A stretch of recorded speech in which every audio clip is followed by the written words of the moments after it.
There's 1 billion cars in the world. So if we all go electric, $50,000 for an electric car, that's $50 trillion. Then you got to deliver energy and electricity to each car. It's a massive change. Yeah. Alternatively, why don't we just change the fuel? Just days after the state banned gas cars by 2035, the state is telling electric vehicle owners not to charge up because of the heat wave. So just to be clear, don't charge the electric vehicles they are pushing everyone to buy because their electric grid can't handle it. The electric grid is really taking a testing. You know, 14% of the grid there is powered by solar power, and it seems not to be holding up so well. Which is funny because they keep pushing electric cars on everybody, right? But one tiny heat wave, and I can't make it work. People are being asked to conserve energy between the hours of 4 o'clock and 9 o'clock tonight. If not, there could be rolling blackout. We are expecting a blistering 95 degrees here tomorrow, and during these dog days of summer, of course, it's so important to keep your home cool. Well, when thousands of XL customers in Colorado tried adjusting their thermostats Tuesday, they learned they couldn't. Xcel is calling this a rare energy emergency. And yes, they took over tens of thousands of smart thermostats. Here in Colorado. For the first time, there was nothing homeowners could do about it. I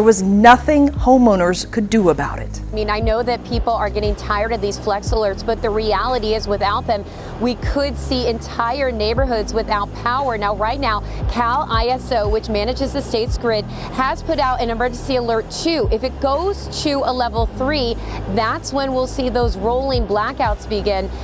Why don't we recycle energy? You're hitting the nail on the head. We would like people to be recycling their fuel in the same way as they recycle other things. Your technology is we're going to refine that energy, that carbon, out of the atmosphere, combine it with hydrogen and water, and then that's the same as gas or jet fuel? Yeah, it's chemically the same. No pollutants. So, for example, our diesel burns completely clean. None of that black smoke you see from trucks when they go up hills. Right. Completely clean. But yeah, it's chemically identical. Everything here is a working model, full process working, and we are capturing CO2 from the atmosphere right here. Think of it as like a big cooling tower. Large fan, the fan draws the CO2 in, chemical reaction, and we capture the CO2. Wouldn't there be more carbon to capture by dirty, naughty factories? No, it's uniformly distributed. So we could put one of these plants in the middle of Beijing, or we could Right. put it in the middle of the Sahara Desert. You would capture the same amount of atmospheric CO2. So we as a species have put it in, so we as a species should be taking it out. Well, that's our choice, but I think we have to, or find somewhere else to live. This is the fuel that we make. It looks exactly the same as any other fuel. Right. It's very, very high chemical performance. Right. Higher performance fuel than the stuff you buy at the pumps today. So it's better than the pumps, it's carbon neutral, and theoretically it would be cheap to make because you're refining the energy that's already out there in the atmosphere. Yeah, you're using the CO2 from the atmosphere. Your only feedstock, the only thing you're consuming is renewable electricity. Right. But here's the interesting thing. A carbon neutral fuel that's compatible with any vehicle in the world today. Right. So that car you just drove up in, we can make that carbon neutral tomorrow. Wow. Any vehicle, any performance vehicle, any battered old truck, aeroplanes, we're compatible with all of those. Which is significant because nobody's making electric tractors or electric planes. Right. Do you have to do any modifications? No. Wow. So transportation is about 20% of the CO2 emissions. How are we going to decarbonize that? There's 1 billion cars in the world. So if we all go electric, $50,000 for an electric car, that's $50 trillion. Then you got to deliver energy and electricity to each car. It's a massive change. Yeah. Alternatively, why don't we just change the fuel? The price to you at the pump will be the same. Having something like a carbon neutral gas isn't even enough. We've got to start going negative. We've got to actually pull carbon out of the atmosphere.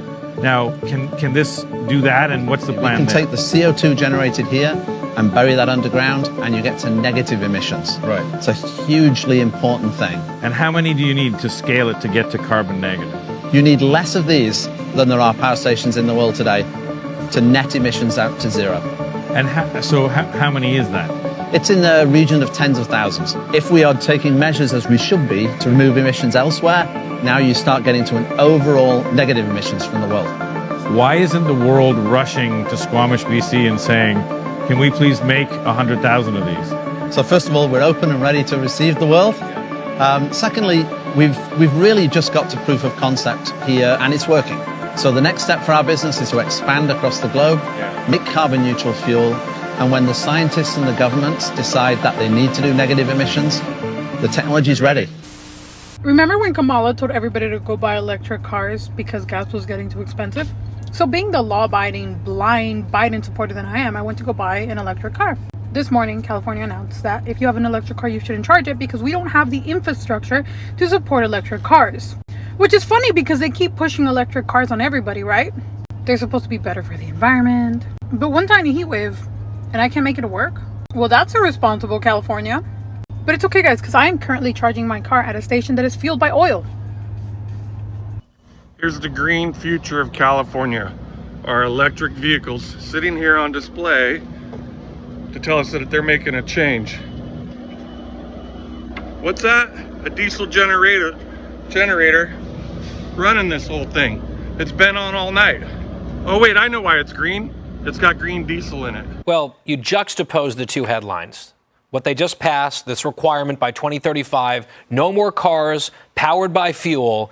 And then literally, I think it was 6 days later, they put out the edict, actually, please don't charge your electric vehicles, which we're pushing you towards. I know that we're all paid to make points here. Sometimes the point makes itself. This point makes itself. The one other thing I would add is when you look at some of the other things that they're telling Californians to do and not to do to try to keep the electrical grid running, they're saying to set your thermostat at 78 to 80 degrees.